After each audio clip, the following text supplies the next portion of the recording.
একদিন দেবর্ষি নারদ ভগবান বিষ্ণুকে জিজ্ঞেস করলেন, প্রভু, মায়া কি? ভগবান বিষ্ণু বললেন, আমার জন্য তো জল এনে দাও। ফিরে এসে উত্তর পাবে। নারদ নদীর ধারে গিয়ে জল তুলতে গিয়েই থমকে গেলেন।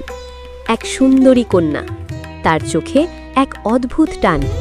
এক মুহূর্তেই জল, বিষ্ণু সব ভুলে গেলেন নারদ। তিনি বিয়ে করলেন, সংসার হলো।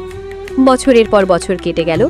নারদ এখন আর দেবর্ষি নন, তিনি স্বামী, পিতা, দাদা, পরদাদা। এই জীবনটাই যেন একমাত্র সত্য। হঠাৎ আকাশ ফেটে ঝড় নামল, নদী দানবের মতো গর্জে উঠল। এক ঝটকায় ঘর, পরিবার, ভালোবাসা সব ভেসে গেল। নারদও যখন জলের মাঝে তলিয়ে যাচ্ছেন, তখন তিনি চিৎকার করলেন, প্রভু! চোখ খুলতেই তিনি আবার বিষ্ণুর সামনে দাঁড়িয়ে।